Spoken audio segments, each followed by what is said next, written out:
কি যুবক ভাইরা? আগে দেখতাম যে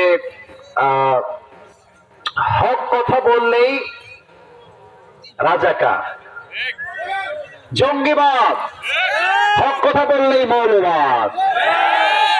আর আরেকটা বিষয় দেখেন, আমাদের দেশে একটা কালচার আছে, এটা কি মেইন মাইক না এটা? মেবি এটা। ওকে, দিস ওয়ান। ওকে, আমাদের দেশে দেখবেন যে আগে ট্যাগ দেওয়া হতো যে 5 ওয়াক্ত নামাজ পড়লেই নাকি শিবির হয়ে যায়। তারপরে টাকনুর উপরে কাপড় পরলে শিবির, প্রেম না করলে শিবির,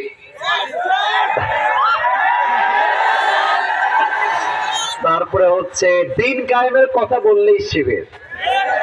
তো দিন কায়েমের কাজ তো শিবিরের নয়, জামাতের নয়, পুরো বিশ্বের প্রত্যেকটা মুসলমানের দায়িত্ব আল্লাহর জমি, আল্লাহর দিনকে কায়েম করা। জীবন ভাড়া ওই ট্যাগের দিনটা এখন শেষ।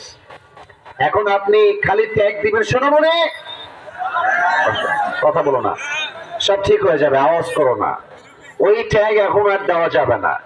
এখন যে আমাদেরকে শিবিরের ট্যাগ দিবে, ওর পিঠের একটা হাড্ডি গুড্ডি বাকি থাকবে না। যুবক ভাইরা, আমাদের পরিচয় কোনো দল দিয়ে নয়, জামাত দিয়ে নয়, শিবির দিয়ে নয়, চরমনায় দিয়ে নয়, হেফাজত দিয়ে নয়, বিএনপি দিয়ে নয়, আওয়ামী লীগ দিয়ে নয়। আমাদের প্রথম পরিচয়, আমরা মুসলমান ঘরের সন্তান, নীলফামারীর ভাইরা। অতএব আল্লাহর জমিনে আল্লাহর দিনটা কায়েম হোক, এটা আমরা সবাই চাই কি চাই না? এটার জন্য ঐক্যবদ্ধ হওয়ার দরকার। যুবক ভাইরা আছে?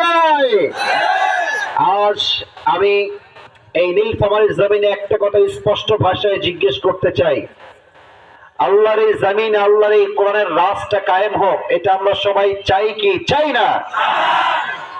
তাহলে এটার জন্য কি লাগবে ভালো করে বলে দেই। এই বেসটা আর একটু বাড়ায় দেন, কলিজার ভাইজান, একটু বাড়ান। সাউন্ড পারফেক্ট, আপনি নেক্সট দাওয়াত আপনার কনফার্ম, সাউন্ড অনেক ভালো আপনার। আর একটু বেস বাড়ায় দেন, যুবকদের কথা বুঝতে কোনো সমস্যা না হয় আজকে। আমার চোখে চোখ রাখেন, ঠিক বলতে পারেন, আমার দিকে তাকান। চেহারা সুন্দর হইলে সবার যোগ্যতা সুন্দর হয় না। আবার অনেকের যোগ্যতা ভালো বা চেহারা সুন্দর নয়।